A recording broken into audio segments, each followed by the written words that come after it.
Ndona wa magan. Aloy. Nuka tene le jijimbe ya doji kuna. Nyama se goma magan. Baba nuka tene le nyajira nunya. Nyama se onya goma magan. Mase goma.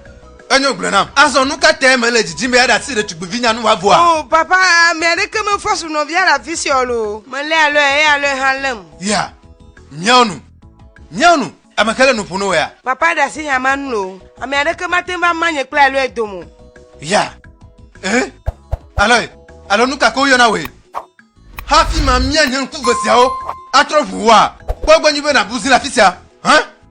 Oh, de kwa ko la fisia. Enu mo no. Note pom. Nuka te ma note. Nuka te ma note ma ba. Note pom me. Ba Bofu ya kamu. Nu odo no. O hanu be ya ono no. Me la te tu me anote a. Bovu vi. Aloysius, macho fian bena, enyo yona ben nanji. Macho nande fian wa, mangule be kabalo wa gbemo. America mama manam, yo gano na gbele nchi papa mo. Aloysius, ne manda si le vinyam nan kpo wa. Manna bena agbela sese nono na o. La gbele bena ne de nya. Bovuvio. La troisième partie de ce film va sûrement vous choquer. Restez branchés car c'est maintenant les choses lourdes vont commencer. Donnez-nous un pouce bleu, likez, abonnez-vous pour nous soutenir et surtout écris-nous en commentaire si tu apprends quelque chose dans cette vidéo. Abonne-toi et like pour nous encourager.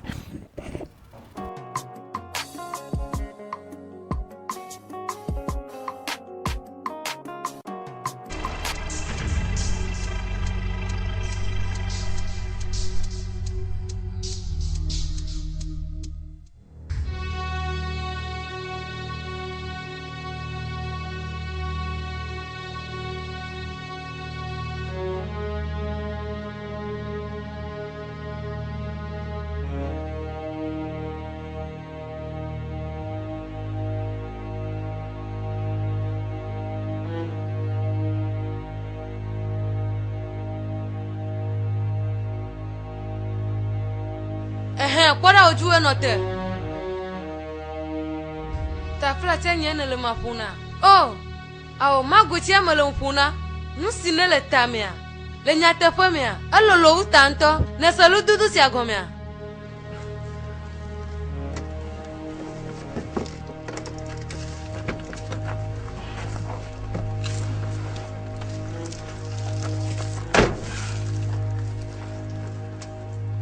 Nama glonya sianao. Nye klo mi mala dupo de kana gbe yo. Nya de tugbi ju talama nye. Eseta ne nye be kopo nulu solo mu jegle duna wa. Jagbagba na veji o ha mo dudu fuji ma ona na ve no lusi aduna. Notelo. Nye jesi onyu le kopo siama. Nye jesi onyu de atio. Plon to ha o jesi o. Onya nu sino na la bora nu gozi alo nu ka ko yo na we. Ma jesi nyu. Na ma glonya te pona wa. Matenya nu si ojo Abuja tonate o. Amasi dena hakple junya gblola o. Vedi o ha mododo. Terukoda galalo enu. Matro glona terukoda galalo enu. Anyu no bona trade senate o mo si gledo mo keke agwa. Uvudu okoria. Matama uno nenye be maka galo le kopo si amekea. Nelo are la tra ile nu omumu.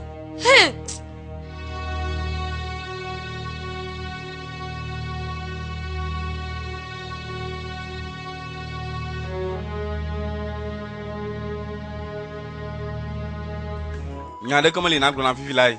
Si la na mo ga to da poma mo. Ma onye se sia mo le jom yakoma. Alo enye lolo a. Nenya ano yelo. Maten bleed ya chune ne mode. Ano ano ko ganyelo. Ale be mi akple mi aglo nya si anwe. Ne glo ya ha wa dasireji. Amegbe na tenjoyi. Onya ga kan yo ga tin to da pe mo. Nyonu ma mo le nyu ji na nkra o. Ale mo aju le gbo. Anyo ka afika no gana inale enugu a. Nana le fude na wonyi ma ba igbo le enugu. Nyema iva sana fi fio la wonyi wonya le sima wa aju le gbo do. Ka ke zo na le jojo le gbanyalo. Ne jibe ya glen dadie. Gake munye de mala oglo le tatandio. Ele bo ma ju de juga me, mai wona de. Fa mo ga hanu le ma jima ma do ngado do na va gbon le inugo. Alo enye lolo a. Nye lolo ne kaneji a. Mo kaneji la. We o de do dare ko le ma jima na va gbon. Ne kaneji be ya klo ma jo inugo a. Ma klo ajo ila. Ne dongbe a. Dongbe na o. Eyi ma ga yo han le kapu moji ne se me. Nye klo mi ano kama yisia yi. Va.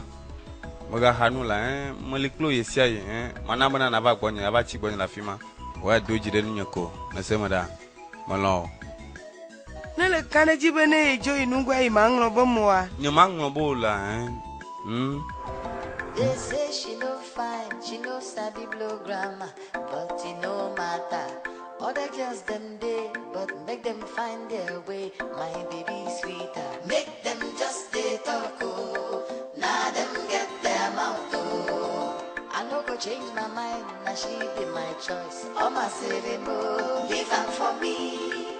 I like 'em like a daddy. My local baby. She's sweet to me like a daddy, her bow like a body, oh. She no go school, oh. My local baby, I like how she be. Left am for me, leave am for me. I like 'em like a daddy, my local baby. She's sweet to me like a daddy, her bow like a body, oh. She no go school, oh. My local baby, I like how she be.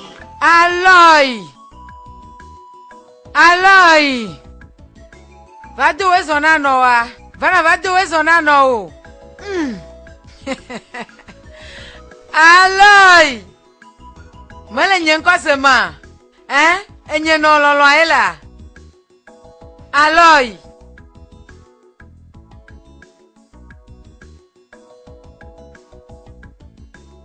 Aloy! Vinya! Mele nyen ko semo ha.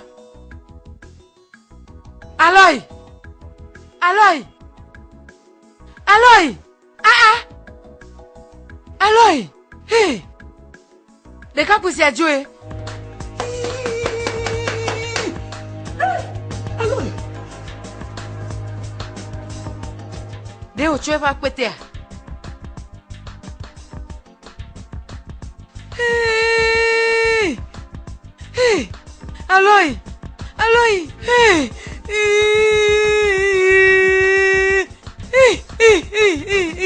De ka kwivi si ajole gbonyelo.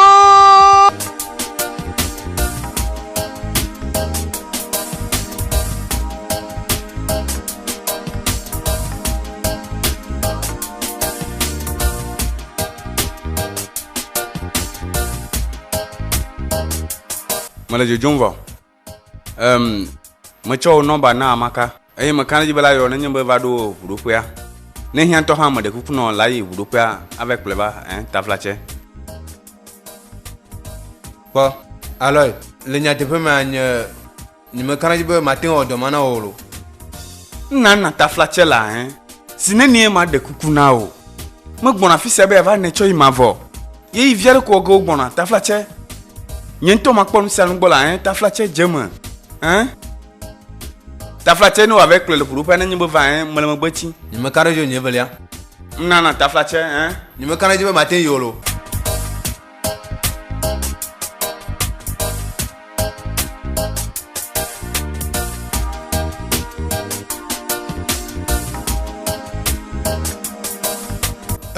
Amaka de Chugbevinya.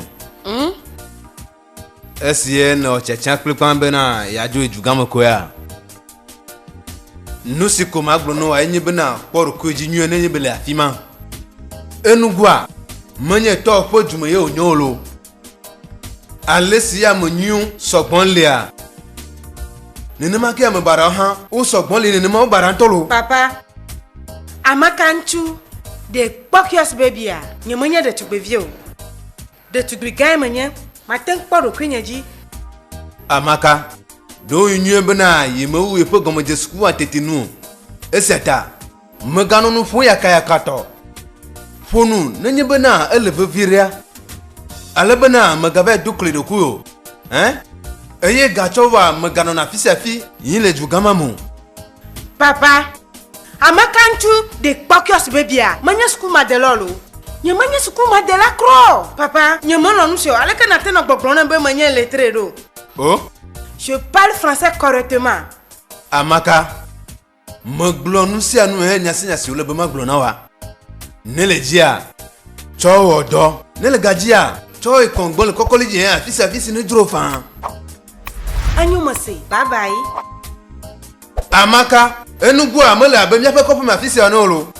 Ese ta no mo ponyu hafi na no mo chun bi afisa fi e vula afisa fi lo, hein? Hein? Mo glo no la Amaka. Enyu.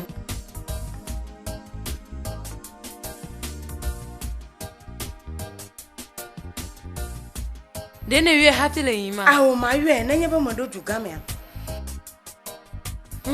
Ma kwa jijore nu wolo. Zande kwa na trozu jugame to. Hey. Amakantu de kpokios baby.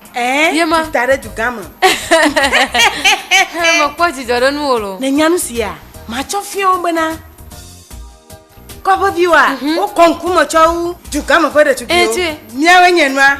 Amaka. Hey. Amakantu. Nele nye drugantalo. Manya. Dake ma yo. Ne me haya hokwala va. Hey, Amaka. Antu. Amaka. Antu. Nye vemelio. Yema. Pas de photocopie. Yema. Pas de duplicata. Wow. Jugame vira. Amaka de Quakios baby. Nye vemeli kro. Yeah. Ah. Nunca ta omule ne ma ho mo joji na wa. Ha, anyo nto. Nya baledenu. On va débrouiller ma. Attention akwete da fima. Alors la gole ma jiji. Ah, magati jo. Neno afisia. Akpena o. Amaka. Antu de Quakios baby. Ponkyo senuka. Ha. We manya. No afime. Amakantu de Quakios baby. Nye vemelio. Pas de photocopie, pas de duplicata. Original. Numéro 1, le double bois. Amakantu de Kpokios. Vado enugu. Me va be manu afisi aye. Où s'en va enugu? Akpena o. Hey, que afisi aye alo enya mlona zame. Abatisi adi o mlona. C'est comme manager nalo. Ya, anyo. Alo ishasnya. Anyo. Hey, enugu. Anyo.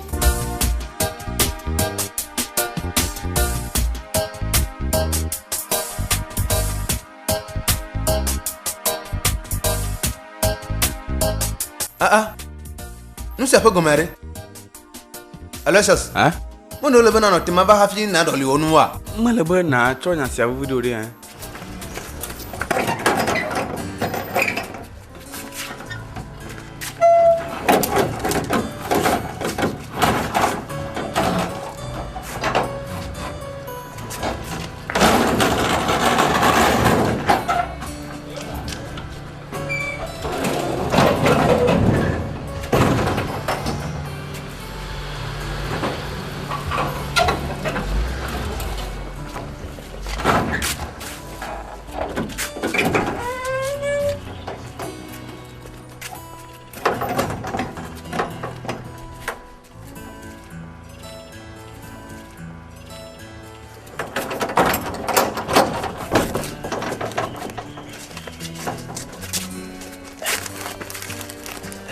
Meno ye pe nomba yon. Nunca ta mo yomo. Ne nya mo yo hanga ke o nomba mo no yimu. Mo yo hanga ke pe nomba mo no yimu. Hein? Elle va voir la femme da. Hey, akpena. Kolo kwa da tu senti kono le jishine na marwa.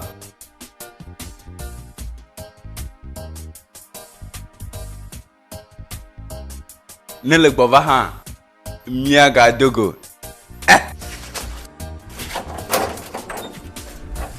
De me te wosa. Agbogbalu bone vo mo telephone mo de tu bi mata. Nunca ta o de mona de tu bi ma va. Il va quand et quand baby. Il va jouer comme il va bien il va nous garçon. Les une pièce si me lema.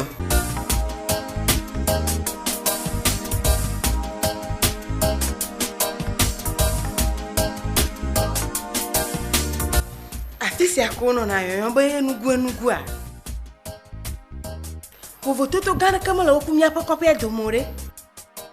Allo, asanganga si ono la afisi aya. Ah, nyonya hama vavo. Oh, allo SS hama pa bova pomo. Nyere kama jo la pema. Amaka. Allez.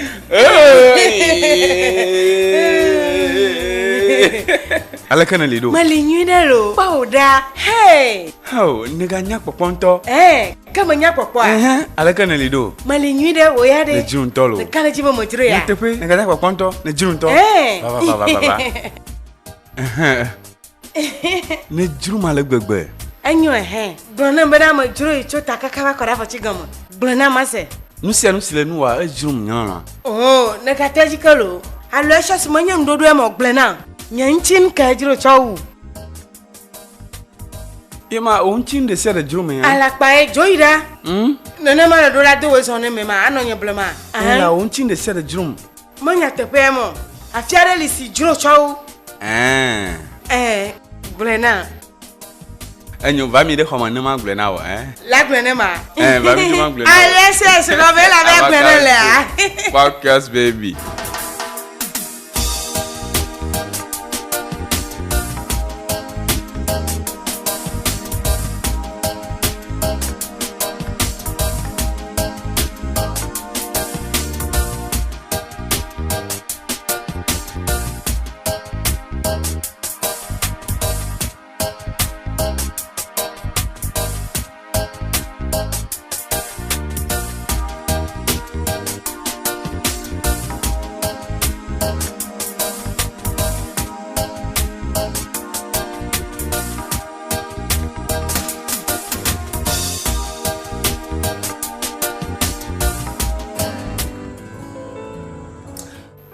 Allo se surene mala na jiba ya wuya. Nka tay na julo gbegban ha. Allo se manya ba chokopo kaka ba fisi amwa jijinto a. Manya bana nchi kona ma la jiba ya wuya. Awo nyama jiba ma wo nyako nyama na juru nsogbon ne lon malo alo mo lon ma. Manya ba nchi kona kaka na la nya juru.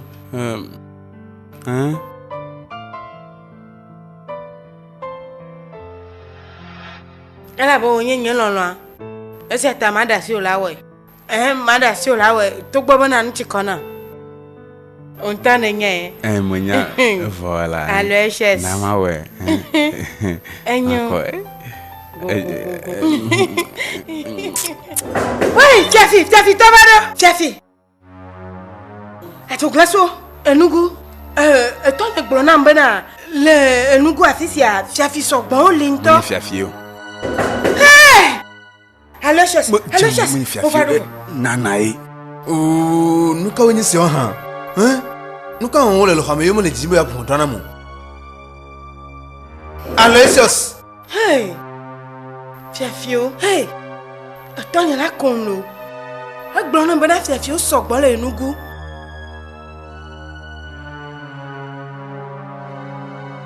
Nana taflache no fils avire no wa 2 pour nous kangwa. Mele domo iga.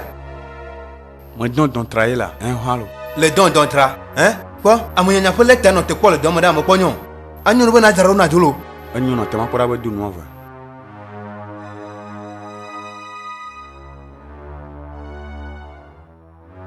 Ne quoi Fiafio nya. Awo nana gbova.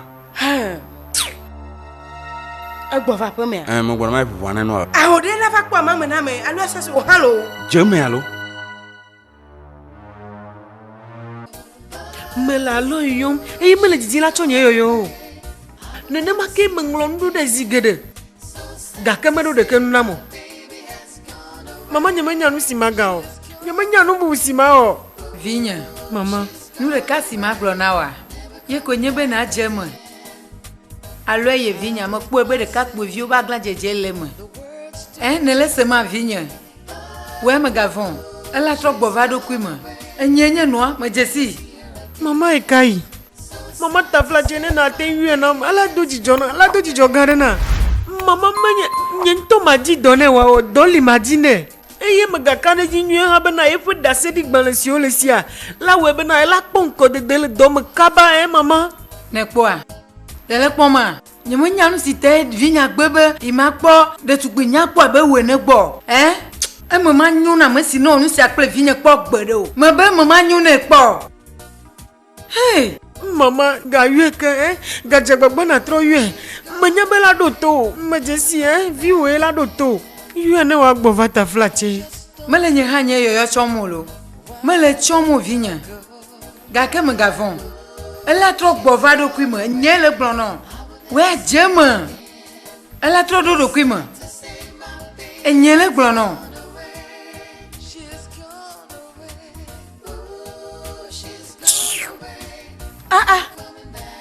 alɔ dodo aƒe ke nye sia hã tso kaka ŋdike me ko wo le alɔ adɔ adɔ le ameka ŋutsu me nu sia ƒe gɔme aɖe. But we had a little quarrel, you know we had a little fight. Oh, something happened and we just couldn't agree. Nuka fa mpudo na lena na ma ha. Menye be ma ojo sample wakata unchi kona me le be ma gboro me. Adɔ le nye ŋu medzi be ma ɖu nu. Ta flache me yan lo mo sogbon Gake ma lɔ ɖu ge mi le gbiɔ ɖe.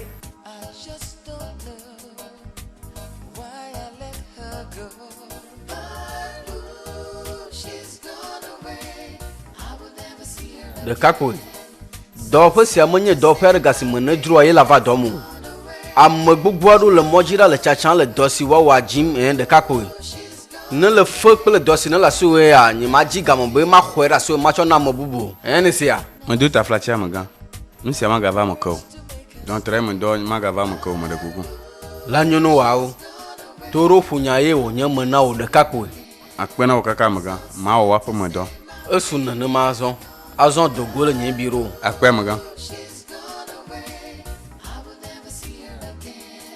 Nuka ne jibe adu. Medzi be ma ɖu mɔlu kple amadetɔtɔe gba kple lãkɔ gã aɖe Coca-Cola atukpa gãtɔa ye ma tsɔ fadzi. Ureka. De ale choka no hafi joa. Gasi ma tsɔ ƒle nuɖuɖu ali na.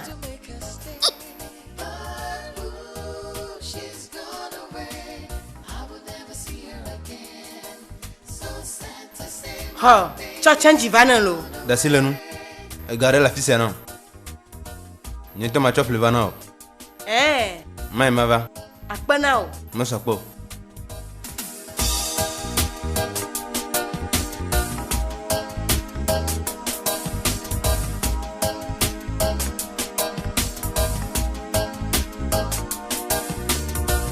Love was so sweet, she was so right, but we had a little quarrel, you know we had a little fight. Oh, something happened and we just couldn't agree, and I said words I didn't mean. Now she's gone away. Ooh, she's gone away.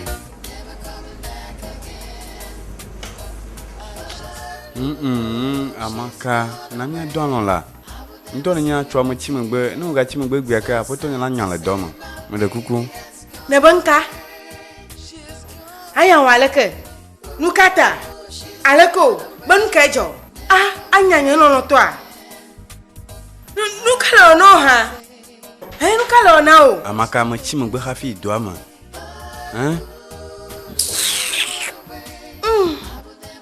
ŋutsu ma ele ŋu ʋã o elabena srɔ̃lɔlɔ ava duga me nu sia ta wole dzidzim be yeanya srɔ̃nya ɖo. Awɔ menya teƒe o menya ŋutɔ hã be meɖo ame aɖeke o. Adzetsu kple adzenɔ mawa mele wa kpɔm lo mekpɔwo katã le nye mɔ dzi esi ye medo go le kɔƒea me gbɔna duga mea nye tɔ mekpɔwo kekeŋ mekpɔwo adzetɔ kple adzenɔ tsitsi siwo le ɖoɖom be nye kple alo emi meganɔ dzu oa mekpɔwo kekeŋ me dzesiwo wo gã wo katã wo gã anyo. Enyo Amaka va la gblɔ nam nu ka ne ɖu egbe o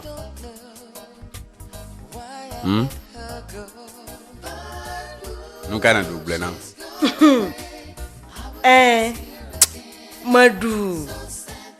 meɖu mɔlu gbakple amada Replantain. Les d'automne. Au moins, on a riz plantain. Du riz et du plantain. Okay. Du blona. Un blé nudo. Manya ne ma e maglo bana replanter. Replanter. Ah oh. Plantain, mon plantain. Yenye nuit toi. Et mon quoi, c'est bon, on va deux fois français à mon le au commode. Manya nyanto ya fimo. Nana nya masine be flenona. Oh, Dieu merci. Nkapa Dieu merci.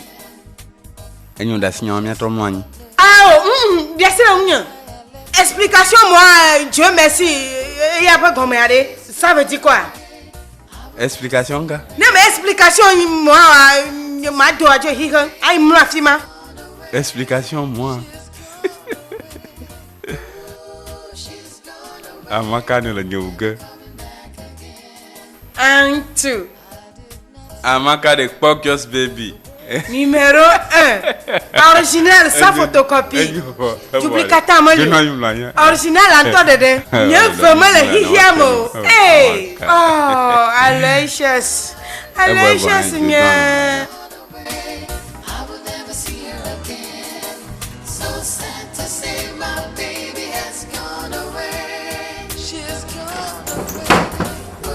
Moi, je dirais d'où? Amaka, moi le boss, on m'a dit d'où? Regardez ici, na on donne du doigt. Maman si ça rend du doigt le moi go doigt, il y a fi mana plein du na du nesia. Dene la didi be ya hoji kuna ma lonu ka onye. Amaka, nyaka onye gbon le.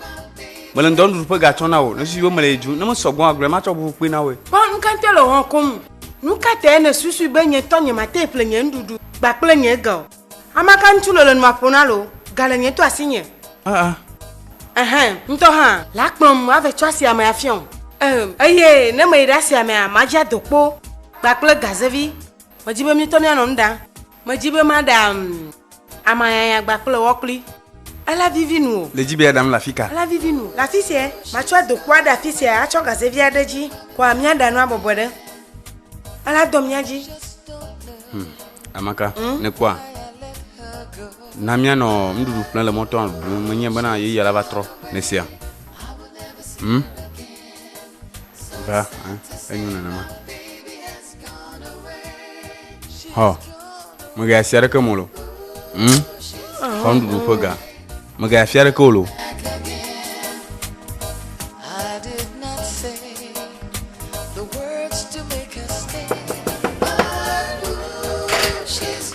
Ha. Nous faisons Kenya sia. Afika de Chuguvi c'est indiqué faut c'est quoi plein. Safia. Hey, Aloy. Me clan ñu couré de Chuguvi ça peut nous lo. They say she no fine, she no sabi blow grammar, but it no matter. Other girls them day, but make them find